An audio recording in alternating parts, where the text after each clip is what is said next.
ஆடி sale தள்ளுபடி up to 50%. Chennai Silks and Aha Oho Adi Sale. தெரிக்கவிடும் காரம் நிறம் சுவையை தருகிறது. ஆச்சி மிளகாய் தூள் தெரிக்கவிடும் காரம் நிறம் சுவை. பழைய நகையை கொடுத்து வைட் 11 monthsல அதே எடைக்கு புது நகையை எடுத்துக்கோங்க. எக்ஸ்ட்ராவா ₹1 தர வேண்டாம். Magic old gold exchange. எல்லா தொண்டர்களும் நிர்வாகிகளும் நீங்க தான் எங்களுக்கு வேணும் அப்படின்னு அவர் அரசியலுக்கு அப்பாற்பட்ட மனிதர் என்று அழைத்து வந்தோம். வைகோ வாரிசு அரசியல் திமுக நடக்குதுங்கிற குற்றச்சாட்டு வச்சுதான் தனி கட்சி காண்றாரு. மறுபடியும் வரலாறு திரும்புது மதிமுகவுடைய போது. இப்போ வைகோ உடல் நலம் சரியில்லாத இருந்த பொழுது மல்லை சத்யாவை புறக்கணிச்சு துரை வைகோவை அழைச்சதுமே ஒரு அரசியல் தானே. XYZ வர்றத தொண்டர்கள் விரும்பல. வைகோவை நிழலா பயணிச்சிருக்காரு, அவர் எப்படி XYZல வருவார்? மல்லை சத்யா அப்படி என்ன துரோகம் பண்ணிட்டாரு இப்படி வரிஞ்சு கட்டிட்டு ஒரு இயக்கமே செயல்படுதே? கட்சியை அழிக்கக்கூடிய எண்ணம் உடைய ஒருவரிடம் நான் எப்படி பழக முடியும்? இது கட்சிக்கு துரோகம் தானே. அதிமுகவை மிக கடுமையா விமர்சித்தவர் நாஞ்சில் சம்பத். இருவரும் அரை மணி நேரம் சந்தித்ததாலாம் தகவல் வெளியாயிருக்கு. இப்ப அதே சந்தேகம் துரை வைகோ மீது திரும்புமா? KS ராதாகிருஷ்ணன் போன்றவர்கள் வெளியேறும் பொழுது மல்லை சத்யாவும் ஒரு துரோகிங்கிற அடிப்படையில் தான் விமர்சிச்சதா அவரே சொல்றாரு. இன்னைக்கு இருக்கிற மதிமுக நிர்வாகிகளுக்கு வரும் தானே நாளைக்கு? யாருக்கும் வரும். 3 முறை உயிரை காப்பாத்தின அப்படின்னு மல்லை சத்யா சொல்றாரு. வைகோ சொல்றாரு ஒரு முறை அந்த கடல்ல தானே காப்பாத்தின, மறுபடியும் எங்க காப்பாத்தின அப்படின்னு கேட்கிறாரு. உயிரை காப்பாற்றியவர் மல்லை சத்யான்னு சொல்வதே மிக உயர்ந்த ஒரு விஷயம் தான். தவறானவர்கள் விளக்கப்படுவது முக்கியம் இல்லையா? விளக்கப்படுறது எல்லாமே முக்கியமான தலைக்கட்டுகளா இருக்காங்க. நக்கீரன் நேயர்களுக்கு வணக்கம். மதிமுகவில் மிகப்பெரிய அளவில் அதிர்வலைகள் ஏற்பட்டிருக்கு. காரணமாக மல்லை சத்யா தொடர்பான பிரச்சனைகள் தான் பேசப்பட்டு வருது. அவர் துரோகம் பண்ணிட்டார் அப்படின்னு அந்த கட்சியின் பொதுச் செயலாளர் வைகோ மற்றும் துரை வைகோ சொல்லிக்கிட்டு இருக்க நேரத்தில் இந்த பக்கம் மல்லை சத்யா தரப்பில் நான் அப்படி என்ன துரோகம் பண்ணிட்டேன், இது ஒரு வாரிசு அரசியலுக்காக செய்யக்கூடிய ஒரு குற்றச்சாட்டு அப்படின்னு கருத்துக்களை முன் வச்சிருக்காரு. மதிமுக உடைய போது செங்குத்தா பிளக்க போகுது அப்படின்லாம் கருத்துக்கள் பேசப்பட்டு வர நேரத்தில் உண்மையிலே என்ன நடக்குது அப்படிங்கிற தொடர்பாக பேசுறதுக்காக மதிமுகவின் மாநில மாணவர் அணி துணை செயலாளர் திரு ரில்வான் கான் இணைந்திருக்கிறார். அவர்கிட்ட பேசலாம். சார் வணக்கம். வணக்கம். மதிமுகவில் என்ன நடக்குது? நல்லா தானே போணுச்சு. 2 மாதத்துக்கு முன்னாடி வைகோ இருவரையும் கைப்பிடிச்சு சேர்த்து வச்சாரு. இப்போ வைகோவே குற்றச்சாட்டை முன்வைக்கிறாரு. அதற்கு பின்னணியில் வாரிசு அரசியல் தான் காரணம். தனது மகனுக்கு எதிராக மல்லை சத்யா சில வேலைகள் பார்க்குறாரு, அதற்காக அவர் ஓரங்கட்டும் வேலையில் வைகோ இறங்கியிருக்காரு அப்படின்னு குற்றச்சாட்டுகள் முன்வைக்கப்படுது. உங்களுடைய கேள்வியிலேயே பதில் இருக்கு. முதன்மை செயலாளராக பொறுப்பேற்ற பிறகு அவருக்கு எதிராக துணை பொதுச் செயலாளர் மல்லை சத்யா அவர்கள் காய் நகர்த்துகிறார் என்றால் அது கட்சிக்கு துரோகம் தானே. 99 விழுக்காட்டிற்கு மேலான தொண்டர்கள் நிர்வாகிகளின் ஆதரவுடன் தலைமை பொறுப்புக்கு வந்திருக்கக்கூடிய முதன்மை செயலாளர் அவர்களுக்கு எதிராக எந்த விதமான நடவடிக்கை எடுத்தாலும் அது கட்சிக்கு எதிரான நடவடிக்கை தான். ஆனால் நீங்கள் தொடங்கும்போது வாரிசு அரசியல் அப்படிங்கிற விஷயத்தில் தான் நம்ம இன்றைக்கும் தொடங்குகிறோம். அதுவே நான் ரொம்ப மறுக்கிறேன். முதல்ல 7 ஆண்டுகளுக்கு முன்னாடி பொது வாழ்வுக்கு வந்தவர், 4 ஆண்டுகளுக்கு முன்னாடி நேரடி கட்சி பொறுப்புக்கு வந்தவர். கட்சி பொறுப்புக்கு வந்தவர்னு சொல்கிறதுக்கு முன்னாடி கட்சி பொறுப்புக்கு அழைத்து வரப்பட்டவர் அல்லது இழுத்து வரப்பட்டவர். தலைவர் அவர்களுக்கு உடல்நிலை பாதிக்கப்பட்டிருக்கக்கூடிய சமயத்தில் எல்லா தொண்டர்களும் நிர்வாகிகளும் 99.9 விழுக்காடு கட்சியினர் நீங்கள் தான் வரணும், நீங்கள் தான் எங்களுக்கு வேணும் அப்படின்னு அவர் அரசியலுக்கு அப்பாற்பட்ட மனிதர். அப்படி இருக்கும்போது அவரை அழைத்து வந்து இழுத்து வந்து நீங்கள் எங்களை கட்சியை வழிநடத்த வேண்டும், நீங்கள் தலைவருக்கு ஒத்துழைப்பாக இருக்க வேண்டும், உறுதுணையாக இருக்க வேண்டும் என்று அழைத்து வந்தோம். நானும் அதில் ஒரு ஆள். அப்படி இருக்கிற பட்சத்தில் மீண்டும் மீண்டும் வாரிசு அரசியல்னு 7 ஆண்டுகள் கழித்தும் இல்லை. அது ஏன் அந்த கேள்வி வருது அப்படின்னா, வைகோ வாரிசு அரசியல் திமுக நடக்குதுங்கிற குற்றச்சாட்டு வச்சு தான் தனி கட்சி காண்றாரு. இப்போ அவர் கட்சியில் அதே பிரச்சனை, அதே சிக்கல், மறுபடியும் வரலாறு திரும்புது. மதிமுகவுடைய போகுது, திமுக மாதிரியே மதிமுக ஆக போகுது அப்படிங்கிற கருத்து. அப்படி நடக்கலையே. தலைவர் பொதுச் செயலாளர் வைகோ அவர்கள் தன்னுடைய மகன் பொறுப்புக்கு வருவதை முற்றும் முழுதுமாக 100 விழுக்காடு அதை விரும்பலை. நாங்கள்லாம் கூடவே இருக்கக்கூடிய ஆட்கள். அந்த மாதிரியான ஒரு விருப்பத்தை அவர் தெரிவிக்கவும் இல்லை. மக்கள் பொது தொண்டர்கள் அழைக்கும் போது அதற்கு எதிர்ப்பு தெரிவித்தார். வேண்டாம், அது வேண்டாம்னு எதிர்ப்பு தெரிவித்தார். ஆனால் அந்த சூழ்நிலையில் வேறு வழியே இல்லை, அவர் வர வேண்டும் என்று நாங்கள் முடிவெடுத்தோம். நிர்வாகிகள் முடிவெடுத்தார்கள், தொண்டர்கள் முடிவெடுத்தார்கள், அழைத்து வந்தோம். அது எப்படி வாரிசு அரசியல் ஆகும்? அப்படி அழைத்து வந்த பிறகும் ஒரு நிர்வாக குழு கூட்டத்தில், மாவட்ட செயலாளர்கள் கூட்டத்தில் ஒரு வாக்குப்பெட்டி வைத்து யார் வாக்களித்தார்கள் என்று தெரியாத அளவிற்கு உங்களுடைய வாக்கை துரை வைகோ அரசியலுக்கு வர வேண்டுமா, பொறுப்புக்கு வர வேண்டுமா, வேண்டாமா என்று நீங்கள் வாக்களியுங்கள் என்று ஒரு மிகப்பெரிய ஜனநாயக ஒரு விஷயத்தை மக்கள்கிட்ட, அந்த பொறுப்பாளர்கள்ட்ட, நிர்வாகிகள்கிட்ட, மாவட்ட செயலாளர்கள்ட்ட கொடுத்து அதில் வந்து 2 நபர்களை தவிர அத்தனை பேரும் கலந்து கொண்ட அத்தனை பேரும் இவர் பொறுப்புக்கு வர வேண்டும் அப்படின்னு வாக்களித்த பிறகு மிகப்பெரிய ஒரு ஜனநாயக நடவடிக்கை இல்லையா கட்சியில்? அப்படித்தான் இவர் வந்து கட்சிக்கு பொறுப்பில் வர்றாங்க. அதனால் வாரிசு அரசியலுங்கிறது இது எப்போவோ அடிபட்டு போன விஷயம். ஒருத்தவங்களை கார்னர் படுத்துறதுக்காக திருப்பி திருப்பி சொல்லக்கூடிய ஒரு வாதமாக தான் இதை நான் பார்க்குறேன். இப்போ வைகோ உடல் நலம் சரியில்லாத இருந்த பொழுது கட்சி நிர்வாகிகளுடைய திருமண நிகழ்ச்சி, இப்போ நல்ல நிகழ்ச்சி எதுவாக இருந்தாலும் வைகோவுக்கு பதிலாக துரை வைகோ தான் அழைக்கப்பட்டாருன்னு சொல்லப்படுது. ஆமாம், அவர் தான் கட்சி வேலைகள்லாம் பார்த்தாருலாம் சொல்கிறாங்க. இது கொஞ்சம் அதீதமாக சொல்கிறாங்க. ஏன் கட்சியில் மற்ற யாருமே வேலை பார்க்கல அந்த காலகட்டத்தில்? மல்லை சத்யாவை புறக்கணித்து துரை வைகோவை அழைச்சதுமே ஒரு அரசியல் தானே அப்படின்லாம் இல்லை, தொண்டர்கள் என்ன விரும்புகிறாங்க? தலைவர் என்னுடைய வீட்டுக்கு வர்றது, வர முடியாத சூழ்நிலையில் ஏபிசிடி வர்றதை, XYZ வர்றதை மக்கள் தொண்டர்கள் விரும்பலை. இல்லை, 30 ஆண்டு காலம் அதிமுகவில் இருந்திருக்காரு, வைகோவின் நிழலாக பயணிச்சிருக்காரு, அவர் எப்படி XYZல வருவார்? இல்லை, என்னன்னா அதாவது தலைவருக்கு ஈக்குவலாக என் வீட்டிற்கு என்னுடைய சுகதுக்கங்களுக்கு வருவது மல்லை சத்யானன் உட்பட யாராக இருந்தாலும் மதிக்க தகுந்தவர்கள் தான் கட்சியில் இன்று வரை ஒவ்வொருத்தவருக்கான இடம் ஒவ்வொரு தொண்டரின் மனதில் இருக்கத்தான் செய்கிறது. அதில் மாற்றுக்கருத்து இல்லை. ஆனால் தலைவர் வர முடியாத இடத்தில், தலைவர் வர முடியாத என் வீட்டு சுகதுக்கங்களில் தலைவருடைய மகன் வருவதை நான் பெருமையாகவும் எனக்கு ஆறுதலாகவும் நான் உணர்றேன். இது என்னுடைய தொண்டனுடைய மனநிலை. அப்படி இருக்கும்போது நீங்கள் நான் வந்து ஒரு நிகழ்ச்சி அழைக்கும்போது துணை பொதுச் செயலாளரையும் அழைப்போம், பொருளாளரையும் அழைப்போம், அவைத்தலைவரையும் அழைப்போம்.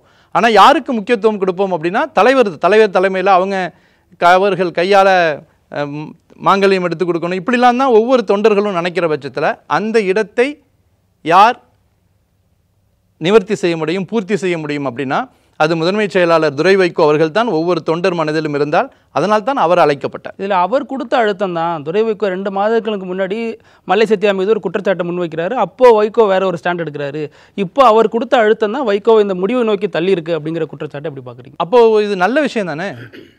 ஒருவர் மீது குற்றச்சாட்டு வைத்த போதே அவர் மீது நடவடிக்கை எடுக்கல தலைவர் வந்து அவருக்கு வாய்ப்பு கொடுக்குறாரு. அதுவும் ஒரு பொலிட்டிக்கல் ட்ராமா அப்படிங்கிறாங்க. இது ஒரு நெரேட்டிவ் செட் பண்ணுறாங்க, கொஞ்சம் டைம் ஆகட்டும், அதனால தான் தலைவர் வந்து இப்படி இறங்கி வந்து இப்படி பண்ணுறாரு அப்படின்னு. ஊடகவியலாளர்களும் அல்லது மாற்று எதிர்முனையில் இருக்கக்கூடிய கட்சிக்காரர்களும் இது சொல்வது வழக்கம்தான். இது எங்கள் கட்சியில் மட்டும் இல்லை, எல்லா கட்சியிலையும் எல்லா சூழ்நிலைகளையும் அப்படி ஒரு விஷயமும் சொல்லுவாங்க. ஏன்னா நான் பேசுவதற்கு ஒரு ஆயுதம் வேணாமா, அதனால் அவர்கள் வந்து எதிர் முகாமில் இருப்பவர்கள் வந்து இப்படி தான் செயல்படுறாங்க அப்படின்னு ஒரு போலியான கட்டமைப்பை உருவாக்குவாங்க. அதை பற்றி எங்களுக்கு கவலை இல்லை. ஆனால் உண்மை என்ன அப்படிங்கிறது தான் முக்கியம். முதல்ல வந்து குற்றச்சாட்டு வைக்கப்பட்ட போது குற்றச்சாட்டை ஏற்காமல் தலைவர் வந்து வாய்ப்பு கொடுத்தார். குற்றச்சாட்டுகள் தொடர்ந்து அவர் மீது தொடரும்போது, அது நிரூபிக்கப்படும் போது மறுபடியும் அவரை கண்டிக்கிறார். அவரே சொல்கிறாரு, ஒரு தம்பியா, ஒரு மகனா, ஒரு தந்தையா நான் வந்து அவருடைய அறிவுரைகளை நான் ஏற்றுக்கிறேன் அப்படின்னு.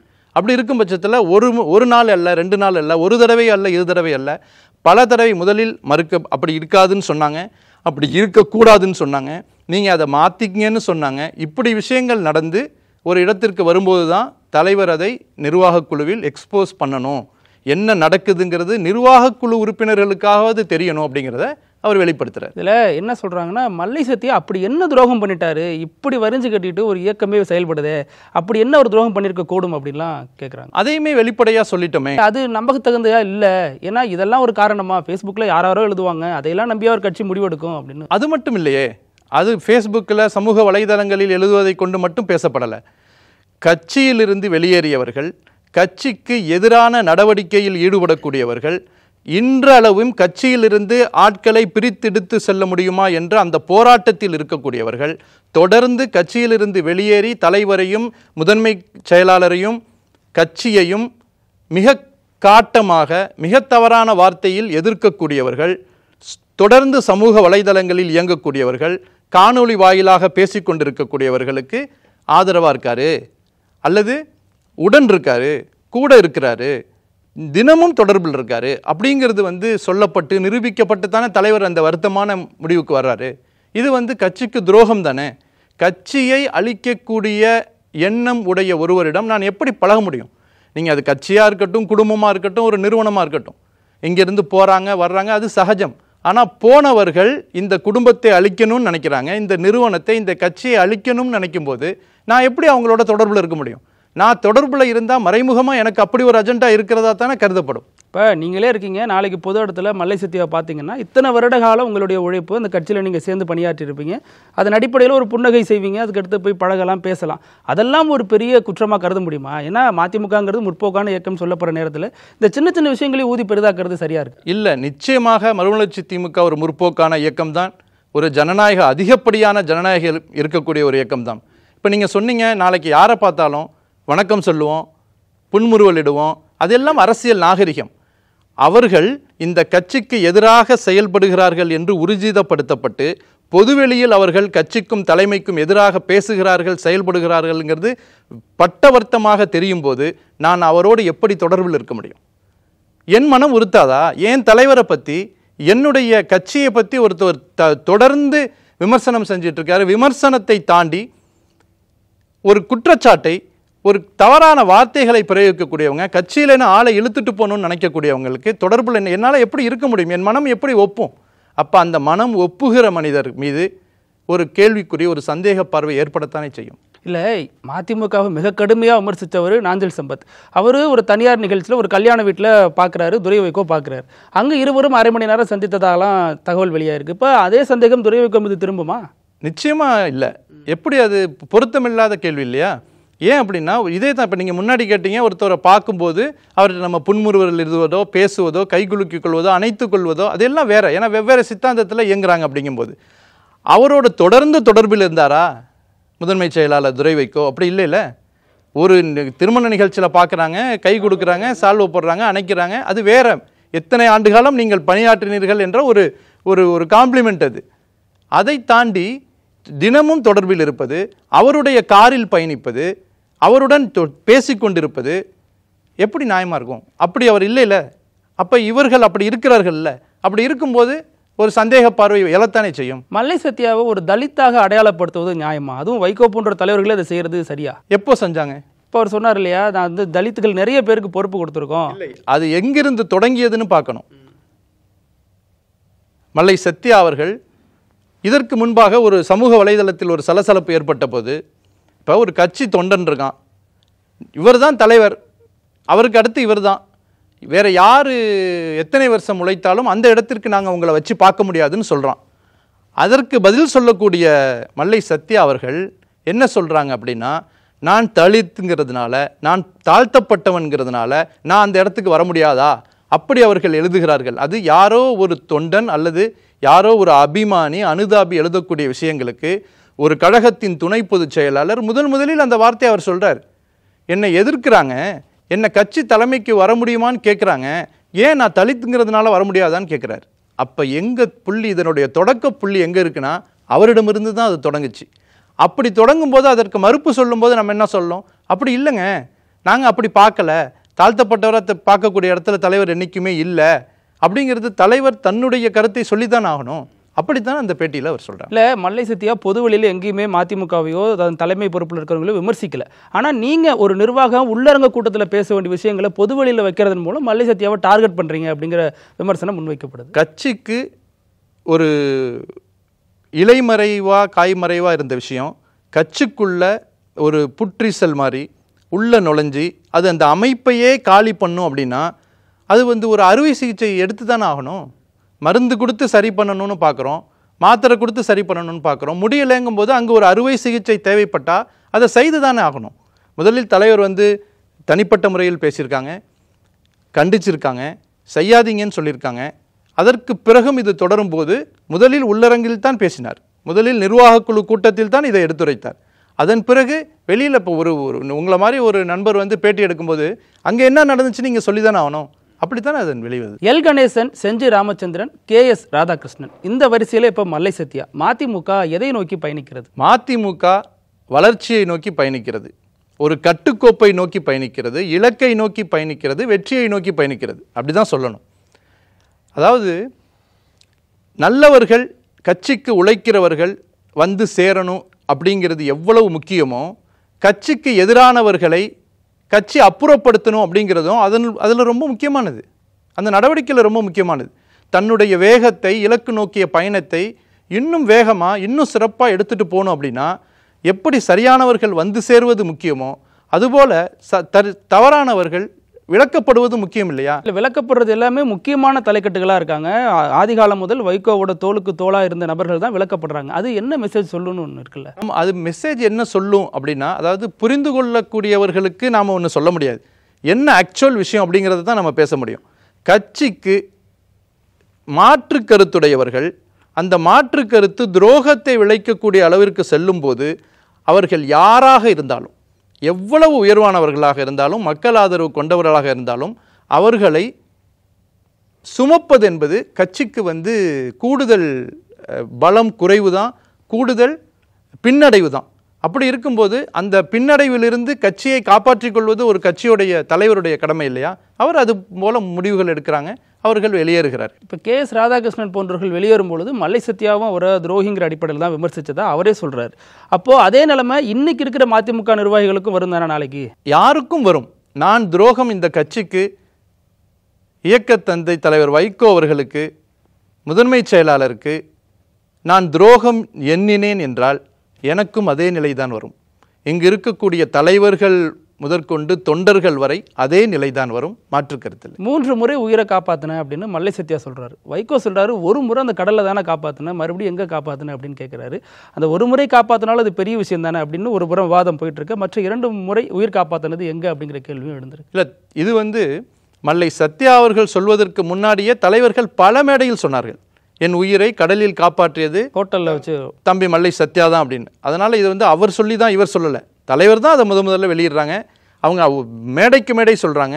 கடைசியாக ஏப்ரல் 20ஆம் தேதி நடந்த அந்த உயர்நிலைக்குழு கூட்டத்தில் கூட, நிர்வாகக்குழு கூட்டத்தில் கூட தலைவர் அதை தான் சொல்கிறாங்க, என்னை காப்பாற்றியவர் தம்பி மல்லை சத்யா அப்படின்னு. அப்போ ஏன் சொல்கிறாங்க?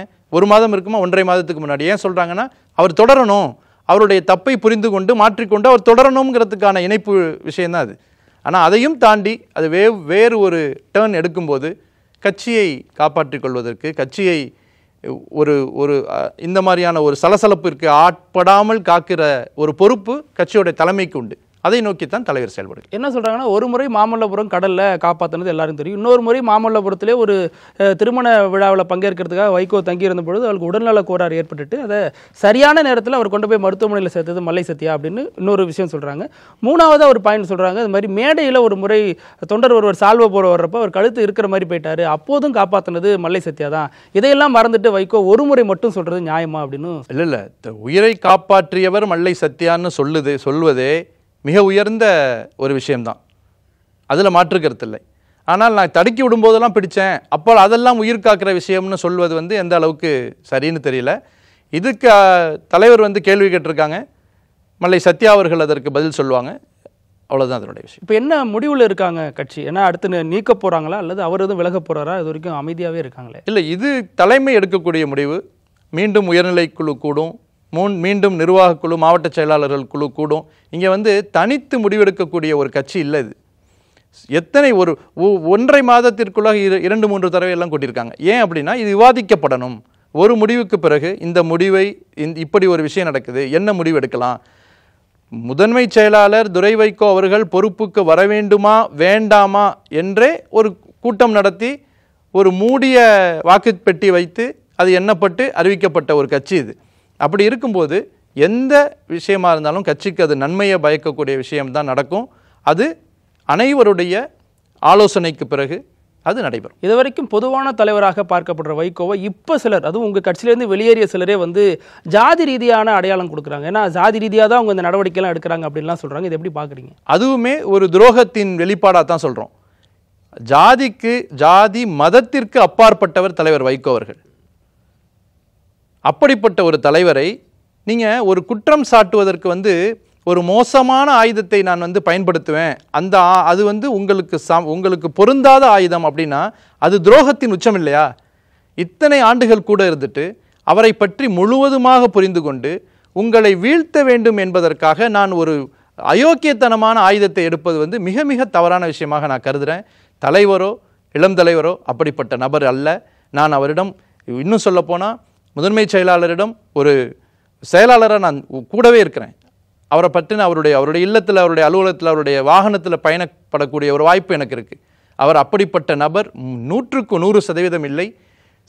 ஒவ்வொரு நிகழ்ச்சியிலையும் அவர் பேசும்போது நான் கூட ஒரு பதிவு எழுதியிருந்தேன், இது 20 ஆண்டுகளுக்கு பிறகு மிகப்பெரிய ஒரு மாற்றத்தை ஏற்படுத்தும்னு. எதை பற்றி சொல்கிறாரோ இல்லையோ, சாதி மதத்திற்கு ஆட்பட்டு விடாதீர்கள், சாதி மத உயர்வு தாழ்விற்கு உங்கள் மனதை நீங்கள் பொருத்தி கொள்ளாதீர்கள் அப்படிங்கிறத ஒவ்வொரு மேடையிலையும், கட்சி மேடை, பள்ளிக்கூடம், ஸ்கூல், கல்லூரிகள் எங்கே போய் பேசினாலும் இதை தொடர்ந்து வலியுறுத்திட்டு வர்றாரு. தானும் அப்படி அதை கடைபிடிச்சிட்டு வர்றாங்க. இல்லை, இந்த விமர்சனம் முன்வைக்கிற பலரும் சொல்கிற குற்றச்சாட்டு என்னவா இருக்குன்னா, அவர் பெரியாரும் ஒன்று பெருமாளும் ஒன்றுங்கிறாரு. அதுக்கு பதிலாக முருகன்னு சொல்லியிருக்கலாம். அவர் பெருமாளை சொல்கிறதுக்கு பின்னாடி ஒரு அரசியல் இருக்குது அப்படிங்கிறாங்க. இல்லை, அது பெரியார் பெருமாளுங்கிற ஒரு எதுகை மோனையோட வரக்கூடிய விஷயம் தான். கடவுள் நம்பிக்கை, கடவுள் மறுப்பு அப்படித்தான் அதை எடுத்துக்கணுமே தவிர, ஏன் இந்த சாமியை சொல்லலை, ஏன் இந்த கடவுளை அவரை சொல்லலை? அப்போ பெருமாளும் ஒன்றுனா அவர் இஸ்லாமியர்களுக்கு எதிரானவரா, அவர் கிறிஸ்தவத்துக்கு எதிரானவரா? அப்படி இல்லை. இது நீங்கள் சொன்ன மாதிரி இது கடவுள் மறுப்பு கொள்கை, கடவுள் ஏற்பு விஷயம். மக்கள் இந்த 2 இடத்துலையுமே இருக்காங்க. இந்த 2மே எனக்கு வேணும்னு அவர் சொல்றாரு. இப்போ வைகோ குற்றச்சாட்டில் முக்கியமான விஷயம் என்ன சொன்னார்னா, அவர் வெளிநாடுகள்லாம் போறாரு, எங்கள்கிட்ட சொல்றதே கிடையாது, அதுவும் இல்லாமல் அங்கே போயிட்டு மதிமுக பெயரை, என் பேரை உச்சரிக்கிறதே கிடையாது அப்படிங்கிறாரு. ஒரு தலைவராக அவர் பெயரை உச்சரிக்கணும் அப்படிங்கிறதெல்லாம் அவர் சொல்றதே சரியா இருக்கா? சரிதானே. ஒரு இடத்துக்கு போனால் நான் யாராக அறியப்படுகிறேன் அப்படின்னு நான் எப்போ அதை மறைக்க விரும்புகிறேனோ அப்போ எனக்கு ஒரு மாற்று அஜெண்டா இருக்குன்னு அர்த்தமாயிடும்ல. நான் போனால் என்ன சொல்லுவேன், நான் இன்னாரு, நான் மாநில மாணவரணி துணை செயலாளர் மதிமுக, சென்னை மண்டல பொறுப்பாளர், இப்படி சொல்லுவேன்.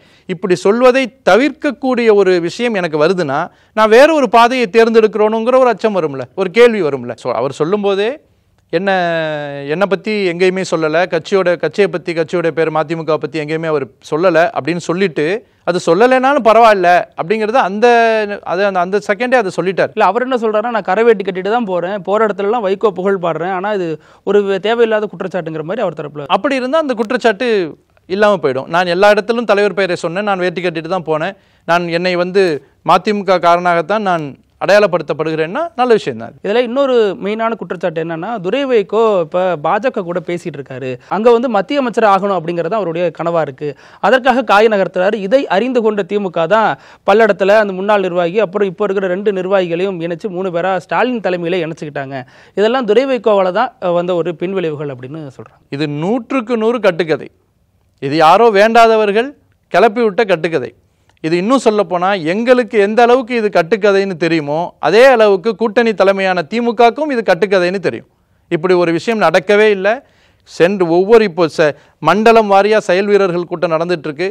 ஒவ்வொரு செயல் வீரர்கள் கூட்டத்திலையும் தலைவர் சொல்கிறாங்க, திமுக கூட்டணியில் மறுமலர்ச்சி திமுக தொடர்கிறது, தொடரும், இது என்னுடைய கட்டளை, இப்படி தான் நடக்கும் அப்படிங்கிறத. பூந்தமல்லி செயல் வீரர்கள் கூட்டத்தில் கூட ஒரு கார் வருது, அந்த ஃபோட்டோ எடுத்து வைரல் பண்ணிட்டு இருக்காங்க. அதில் ஒரு பக்கம் பிரதமரோட படம் இருக்குது, இன்னொரு பக்கம் மதிமுக கொடி கட்டியிருக்காங்க. இதுவே இதற்கான முன்னோட்டமாக இருக்கும். இது ரொம்ப சாதாரணமாக கடந்து போகக்கூடிய ஒரு விஷயம். எல்லாரும் வாகனம் வைத்து கொள்ளக்கூடிய அளவிற்கு தொண்டர்களோ நிர்வாகிகளோ வசதியான இருக்கக்கூடிய கட்சி இது இல்லை.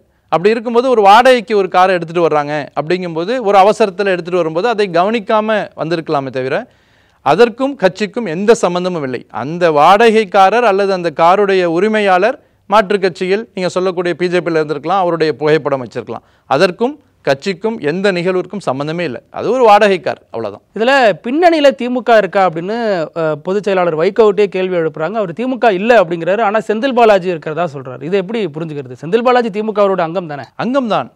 ஒருத்தர் மாற்று கட்சியிலிருந்து ஒருத்தர் ஒரு கட்சியில் இணையும் போது நேரடியாக போய் அந்த கட்சி தலைவரையோ முதல்வரையோ சந்திக்க முடியாதுல்ல. அதுக்கு ஒரு மாவட்ட செயலாளரோ அந்த மாவட்டத்தின் பொறுப்பான அமைச்சரோ தானே அதற்கு பொறுப்பேற்க முடியும். அப்படி அந்த பொறுப்பாளராக இந்த சந்திப்பிற்கு செயல்பட்டவர் செந்தில் பாலாஜி, அவ்வளவுதான். இதற்கு முதல்வரே சந்திச்சு அவர் தலைமையில் ஏற்றுக்கொள்கிறார் அப்படிங்கிற பொழுது இது மதிமுகவுக்கான வார்னிங்காக தானே பார்க்கப்படுது.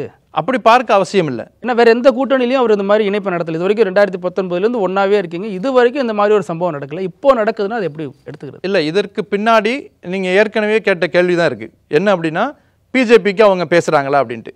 பிஜேபியில் பேச இல்லை எப்போ என்று மதிமுகவுக்கு எந்த அளவுக்கு தெரியுமோ அதே அளவுக்கு திமுகவுக்கும் கூட்டணி தலைமைக்கும் தெரியும். அதனால் அதற்கும் இந்த இணைப்புக்கும் சம்பந்தம் இல்லை. இவர் முன்னாள் மதிமுக நிர்வாகி. இவரை அழைத்து சேருங்கள் என்று திமுக தலைமையிடமிருந்து வந்திருக்க வாய்ப்பில்லை. அப்படி வரவில்லை என்று எங்கள் தலைவர் சொல்லிட்டார். இவர் போய் சேர்வதற்கு ஒரு வழி தேவைப்படுகிறது. அதற்கு அந்த அமைச்சர், அந்த மாவட்டத்துடைய செயலாளர். இல்லை, அவருக்கே அவ்வளோ ஈடுபாடு இருக்கணும். அவர் மதிமுகவில் முன்னாடி இருந்தவர் தான்.